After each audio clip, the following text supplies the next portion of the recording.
Okay, hi guys. Welcome to episode 2 of the PMU Podcast. I'm Karina Kalori from the Brow Lounge. And I'm Tamara Bigton from TV Beauty and Aesthetics. And today we've got with us... We've got Ollie from Scalp Art. So welcome, Ollie. Thank you for joining us. Thank you very much for both having me. So your clinic, tell us where it's based.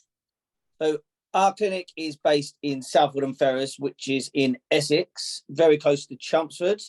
Quite a lot of people have heard of that. Ideal location because, you know, Essex loves a bit of beauty treatment. So it's an ideal demographic, really. Perfect. And for those that don't know, give us a little rundown. What is scalp aesthetics? So scalp micro-pigmentation is essentially replicating hair follicles at a shaved down level on somebody's head. So we use it to treat pattern baldness, alopecia, any kind of hair loss condition, really. It's predominantly done on the scalp and also on the face, so we can do beards as well. So it's not just restricted to just hair loss. We don't go into eyebrows, as you guys know that's incredibly specialist in its own right. So it's sort of done over 3 to 4 sessions, slowly building up the layers, building up the texture, building up the density to replicate 100% natural looking scalp that was just, shaved down. So you have that full hairline, you have those full side profiles and a nice thick covering all over. So it looks completely real. And it's for both men and women? Yeah, it's much more common for a man to have. You don't tend to see many women rocking a buzz cut, but we can perform, we call it like density treatment on the ladies, where they'll be more prone to the pattern baldness. Females tend to get a thin strip running through where they get a lot thinner. So perform density work there. That tend to be done with slightly larger needles, darker coloured inks to give the impression that the hair is thicker and fuller. It's very common that we perform that on hair transplants as well. So with the ever increasing popularity from Turkey, that really gives us a load of work as well, because hair transplants are technically our mortal enemy. So but they often come to us after to fix it, and especially for the scar cover-ups, for the FUE transplants, where they extract the hair from the back of your head. Mm-hmm. So that's that it can be done on both men and women. Amazing. Thank you. Because obviously we know what scalp aesthetics is, or scalp micropigmentation, being in the industry, but there might be others that haven't really heard of it before, because it's not, I don't know, how long has it been around for? It's been a lot more popular in the States. I would say it's been quite mainstream over there for about 10 years. The UK, as we know, we sort of follow the trends for America, like no matter what it is. But it's probably been quite big in the UK 5, 6, maybe 7 years. Certainly more popular in the last 2 or 3 years. That's for certain. Yeah. Amazing. Okay, so Ollie, tell us what brought you into the industry. I got a little insight into this earlier, sorry, Tamara, when Ollie very nicely came to visit me at my shop. He bombarded his girlfriend's appointment, but we're not complaining. So tell everybody what brought you into the industry. So tell you the truth, I had one of the most cliche boring jobs known to man. I was an accountant for a long time. Everyone thinks that's one of the most boring jobs known to man. I was always losing my hair. It was always going very thin from my early 20s, really. And if I'm completely honest, one of my friends, who was an SMP practitioner at the time, basically told me in no uncertain terms to get into his clinic because my hair is awful and he needs to tattoo it for me. So, tell you the truth, I always knew that I would have to shave my head at one point, but I hadn't ever quite committed to be able to actually go through with it. Did you have long hair? What's that? Did you have long hair? No, not really. Being from Essex, I tried to flick it over and all the rest of it, but I wasn't fooling anybody. And then I went to the clinic, and I was still a little bit skeptical. He shaved my head, and truth be told, I absolutely hated it. Because I'd never even had, even a short shave on my head at all. And then I just thought, what, I'm just going to go with it. I had the first session done, and then I felt very paranoid. And then I just looked around, and the amount of people that I saw that I had skinheads. And then I went out for lunch with two of my pals who were both skinheads, and I was like, oh, everyone's got this. Had my entire treatment done. And then it was one of those things. The opportunity came across me to get some training from an amazing, he doesn't do it anymore, but an amazing practitioner at the time.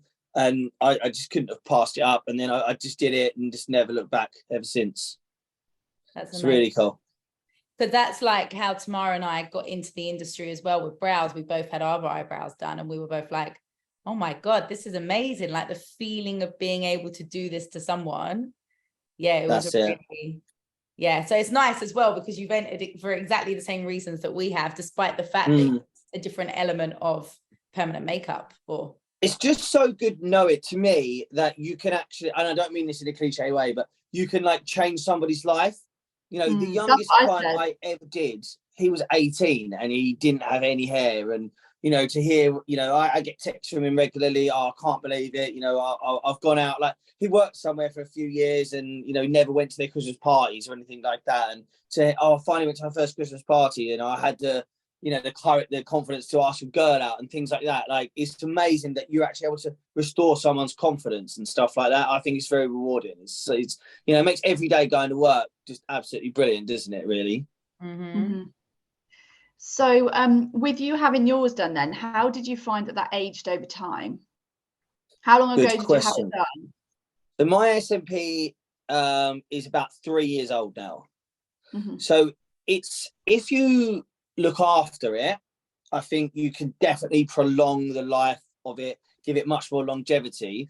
Obviously, working within the industry, I feel like I might be a bit too OCD with it, you know, moisturizing it absolutely every single day, researching, going through, you know, the moisturizers, shaving, you know, creams, balms, the best razors that I think is the, you know, is the best for my sort of skin type, going on holiday, just to make sure it's always covered up.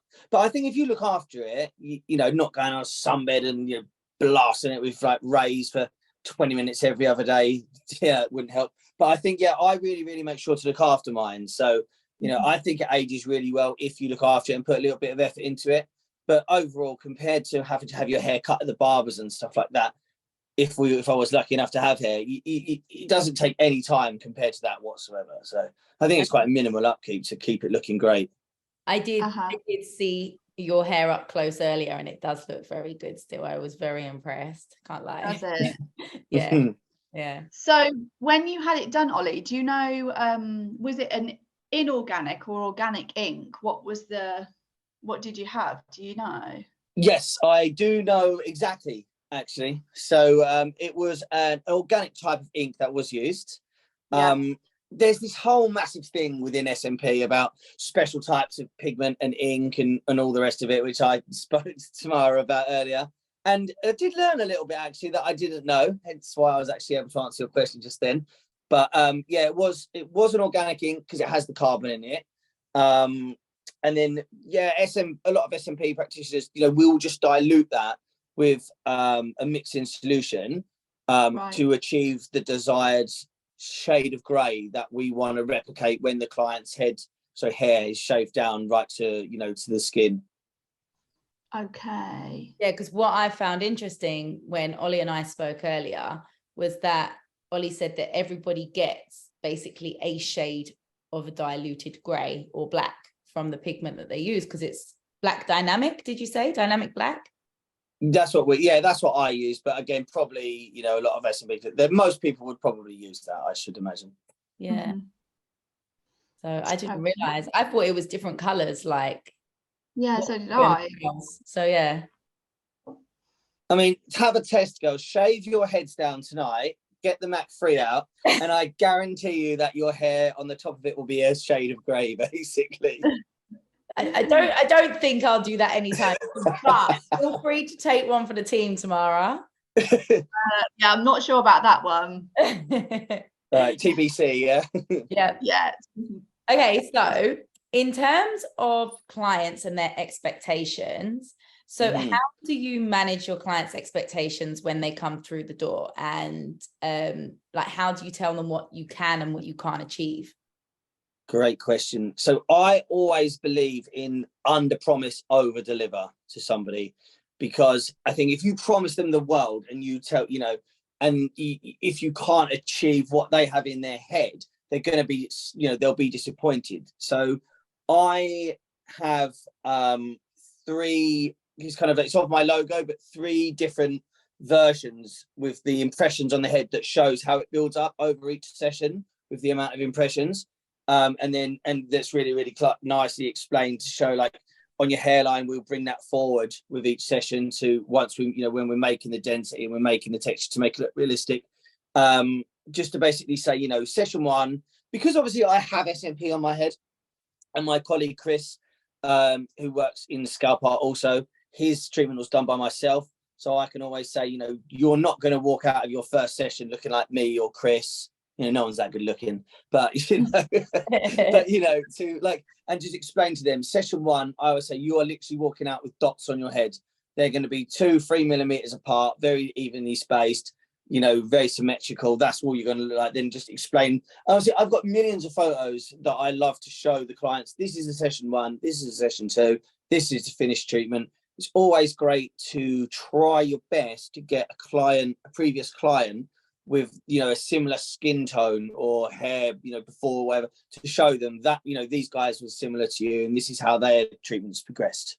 And then I think once the client can physically see what they're going to have each time, then that really helps them. But like I say, I always try to kind of undersell it in a way.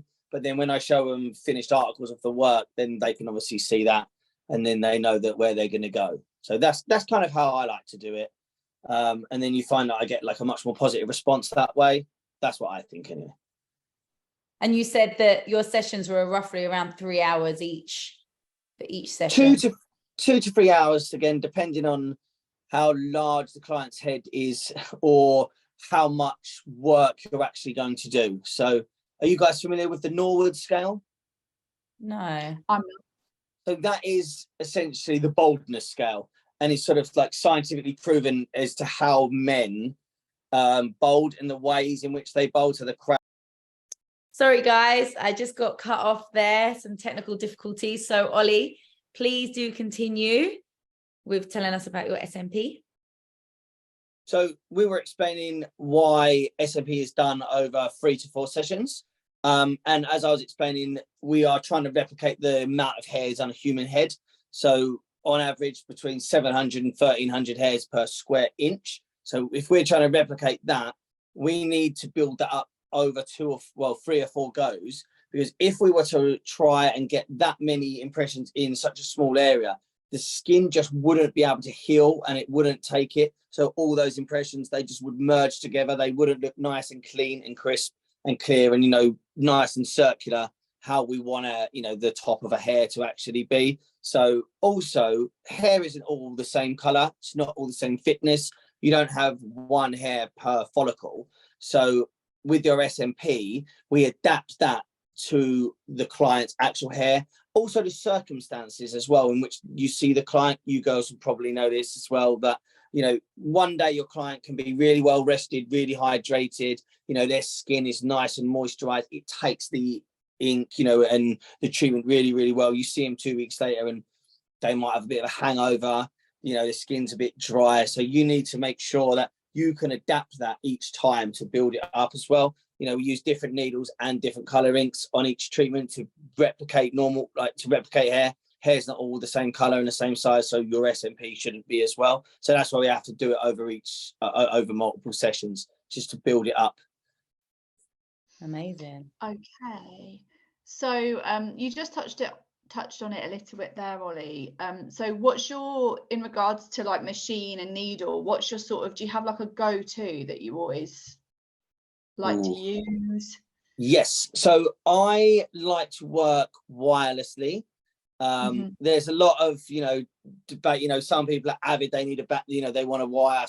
I prefer wirelessly because we want to make sure that with SMP we're putting that needle in exactly perpendicular to your scalp. So obviously, without wires, I just find it a lot easier. So I personally use a Bishop SMP wand, and I don't know the model of the battery I use, but it's made by Mast.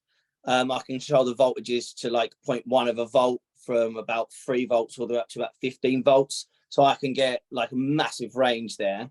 My favorite needles are definitely Bishops. 3-round liners will go anything from a 04 to an 08 3RL. And 08 will be quite large for me, but the bulk of the treatment, I like to use a 5 or a 6. Bishop don't make it in a 5, so I like to use FYT. It's another one of my favorite brands to use. Oh, okay. Yeah, very different to what we use. I was telling more money today. All right, so what does, get your mind out of the gutter, guys. What does a challenging client's scalp look like to you, Ollie? Oh, very tricky one, actually.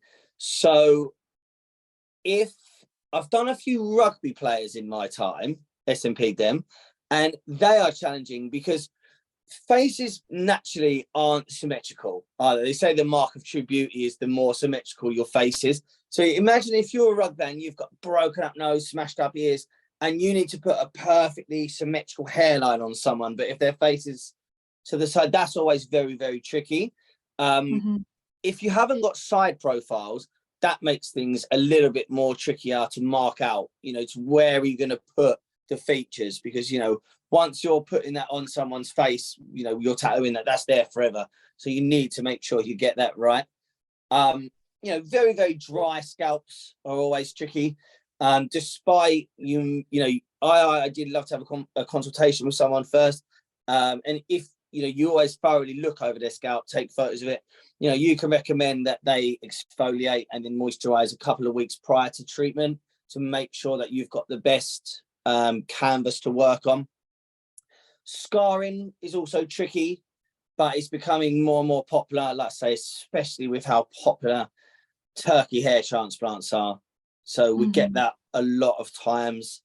Another thing that I have noticed is if you get dark-skinned clients, often they seem to have gone, I don't know what the treatment is, they sometimes they'll have like a solution on their head and they'll sit under a UV light to try and regain their hair. I don't know what the proper name is, but it seems to cause a lot of burning or massive like blotches where they just have no pigment in their skin. So it looks a little bit like vitiligo. So if you've got like a really dark skinned client and they want SMP, to try and explain to them that you won't be able to fully cover, white, and as in like albino white patches in their head. That's always incredibly tricky to work with because, that comes down to managing expectations though. But, once you explain it, obviously they get it. It just obviously makes things a lot harder to deal with. So those would be what I would consider the hardest scalps. That leads us nicely on to the next question, actually. So have you ever had a client that's not suitable for treatment? Tell you the truth, no, because from a man's perspective, no man personally doesn't really look good with a buzz cut. So it's very unlikely that you'll be not suitable for treatment. Unless you're on, you've got some kind of very, very rare, allergy to, the chemicals in the ink. But I've personally never come across that. Obviously, we'll make sure to do a thorough consultation medical questionnaire beforehand. I tend to kind of, if you get people that want a stupid hairline, like, they might have these expectations where they want it really far down and you just think that's not going to work, then, we will turn clients away like that. Or they may want something silly where, they've got, 12 hairs on their entire head and they want to keep their hair, but, they want SMP and you think that just wouldn't really work because you can either have one or the other, you can't have both. So those are probably the only kinds. They're so rare once you actually explain it to someone. Sometimes they might have receded an inch off the front of their hairline and they say, can use SMP the front bit, but I want a number 5 on the back. Like that just wouldn't work. But once you explain it, you need a buzz cut, like everyone's on board. So it's very rare you get someone who's not suitable for SMP. Okay. And then, so you did mention a bit earlier about maintaining SMP, but what do clients need to do or what do you do that you would recommend that others do to maintain it? Moisturize. That's the key. But I with think. what? So when you're healing up your SMP, like aftercare wise, it's similar to the brows. So I advise 4 days, don't do anything. Just maybe a mild baby wipe just to keep the scalp clean a couple of times a day. Then after those 4 days, you can then moisturize your scalp, non-greasy. You know, Palmer's cocoa butter is a great moisturizer, but it's so greasy. You don't want that clogging up the pores. Something like Aveeno is absolutely brilliant, non-fragrance, because then it's got, you know, if there's fragrances, it's just more chemicals to potentially react, you know, with your, because I've made 5,000 tiny open wounds on your head each time I see you. So, you know, we want to make sure to keep infection away. No sweating, so no gym, just, you know, while you're healing up again. You girls recommend that as well, because SMP is so much more delicate than a normal tattoo. If in the early stages of its healing you go and sweat loads, you're just going to sweat it right out. And then that's not ideal for you. That means my job is harder the next time. But yeah, I think the key thing is this isn't just to have SMP though, just if you're bald in general, you don't have any protection on your scalp. So you really need to just keep putting, like, you know, sun cream on it, or wear a hat if it's really, really hot and sunny, just to stop yourself burning. So those are like my main things. Moisturize it. I tend to recommend like the Bulldog stuff. They've got a thing with witch hazel in it, which has got great like anti-inflammatory properties. So if you're shaving your head every couple of days, I think it's really, really good to have products, witch hazel, aloe vera, anything like that that's got natural anti-inflammatories to help reduce redness and just any potential swelling in your head, I think. And it also has like mattifying complexes in it as well, witch hazel, to stop you having a shiny head. So then it will make your SMP look as best as it can look. Love that.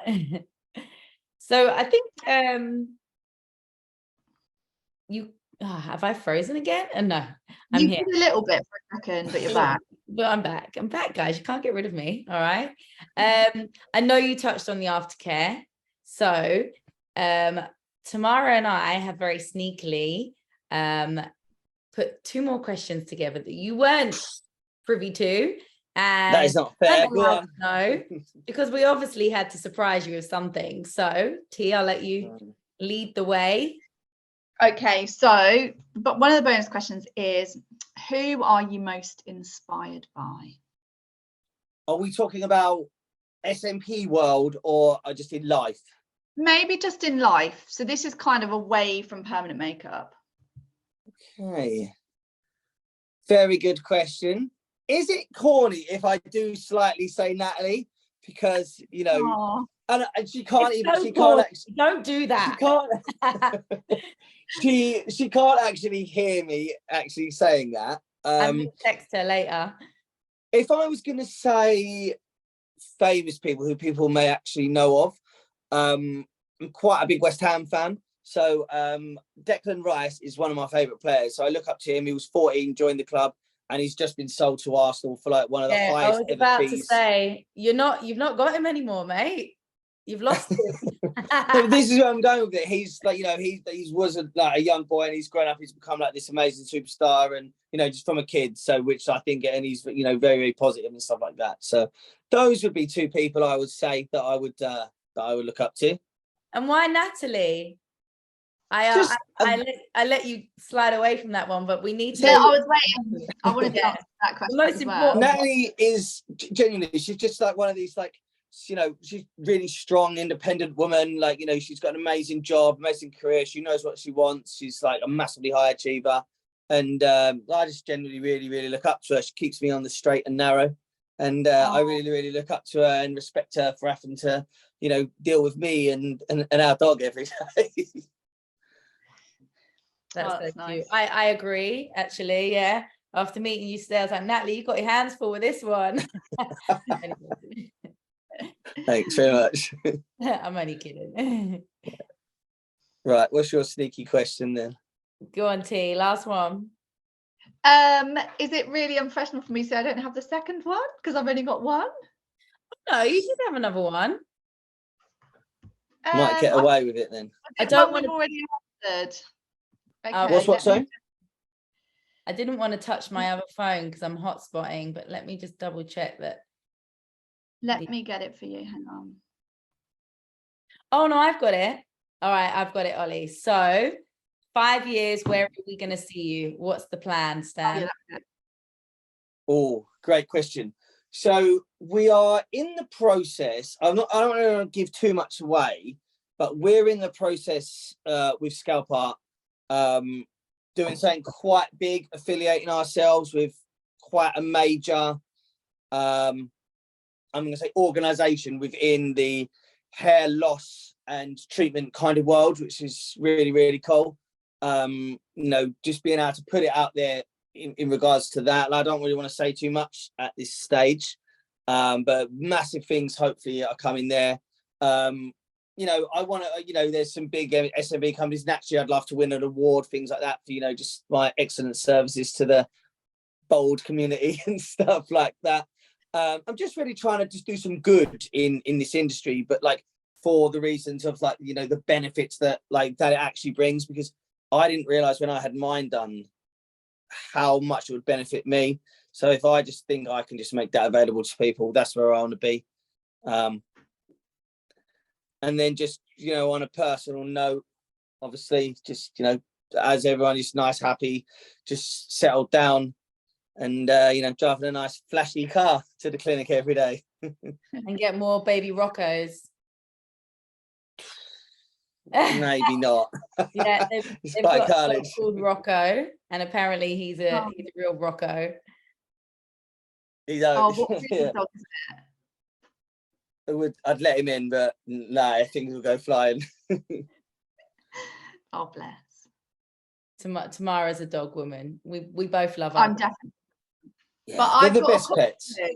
I've got a cockapoo. Oh, okay. Rocco sounds maybe not a cockapoo. He's a cocker spaniel, so he's really? yeah. Okay. Working one. So you just think your dog on steroids times a million with Red Bull in it. Right. That's what they're like. Oh, but we wouldn't be without them. Definitely not. So I was just going to ask you one more thing. So if anybody ever wanted to get into SMP, what would you recommend that they either are aware of, or skills that they should have, or things that they should know before they consider a career in SMP? Oh, brilliant question, actually. So a lot of SMP companies out there will train, you know, they offer training. This is one of the biggest bugbears of mine. You'll have an SMP practitioner that's been in the industry 6 months and they think they can train someone because they're looking for another revenue stream. You guys, you know, you probably know that as well. And you think you've completed half a dozen treatments yourself. You're not in any position to be training anybody. And they try and sell it with, oh, you know, you can earn like 30 grand a month and and work part-time hours and all that. And just, you know, if you're looking for a career in SMP, you can't be getting into it, being drawn in by those headlines. I think, you know, there are people that are incredibly successful that earn absolute fortunes doing it, but they have built their career and, you know, their clinics up over the last 5, 6, 7, 8 years. You know, you need to be doing it for the right reasons because, you know, you've either experienced the benefits that treatment can bring, or, you know, maybe your partner or a close family member or friend has experienced that, and that's why you want to bring that to them. I think being an accountant makes me very meticulous in like how I do things. So I think that probably translates to SMP. I can't draw at all, so it definitely isn't an artistic sort of tattooy kind of vibe, as we discussed earlier. I can draw semicircles and I can draw imprint dots very well, but yeah, that's about it. You know, I think those would be the main things. I think it's a good thing as well that, you know, you can't just do a qualification and then you're done. You should like shadow someone or almost be an apprentice in a way, which, you know, tattooists have. There's not really any of that in like SMP, PMU, and I think it should be, because again, you know, you can go and do a course tomorrow for a day and then be qualified, and like, you know, just because you've got you could have a flashy website or a great logo and you could be selling SMP to someone and butchering up people's heads, which, you know, I've seen that so many times. So that's probably the pitfall I would look out for. Love it. How would you what's the sort of solution to when someone does have a sort of a bad job done? Is it just laser? You have. Depends how severe if you've got if you can see the impressions, if they're blown out, if they've gone really blue because they've been put in way too hard, you have to get it lasered off. If it's just, they might have a bad hairline, but it's a little bit further back, you can probably do something with it. If it's old, it might have faded out, you might be able to do something with it. But a lot of the time is, unfortunately, you have to get your head lasered. See you in 6 months after you've had a couple of sessions and we've let it heal. It's a shame because, people are just, mutilating people's bodies, I think. And that is a shame. Again, you girls must see that. And it's a bit, sometimes it's quite sad when you see people come in and, they don't want to take their they don't want to take their hats off. And you're like, I need to see it. And, it's quite a shame. Then you have to then sit there and say, I'm really sorry, mate, but that looks awful. You think you're not doing their self-esteem any good, but you have to build them down to bring them back up again. But then when they leave the clinic and you've sorted it all out, 6 months later, then it's worth all that, isn't it? I think. Yeah. Mm. Yeah, I do laser, so I do see some clients that have had their brows done that they're now not happy with, and even just removing them, they just think that you're the best thing since sliced bread because they're just so happy that it's gone. Definitely. Have you ever done anyone with SMP then? I haven't done anyone with SMP, no. I think there's a couple of people that do it in Oxford, which is where I'm based, but I in fact, I've never even seen sort of a bad job done where I thought, oh, that doesn't look great. I'm going to send you some. Not for me, obviously. Yeah, so but no, haven't done that yet, so who knows. Yeah, exactly. When you said you haven't done any yet. Yeah. So Ollie, how people... That's a lot. Say that again, Tamara. Ollie, you said about 5,000 dots, didn't you? Per session ish. Yeah, I would say. Oh my god, that's a lot. You're going to say how many? I get it asked all the time. How many impressions do you reckon you'll do in my head, or how many is on average? I wouldn't have a clue. I never sat and counted. Wow. Do you imagine if you just had a clicker and had like your? I have said that to Natalie a couple of times. Can you just sit there and get a clicker every time I do it? So Ollie, how can people find you if they want to ask you any more questions, or if they want to come and get a consultation? Where do they need to go to get hold of you?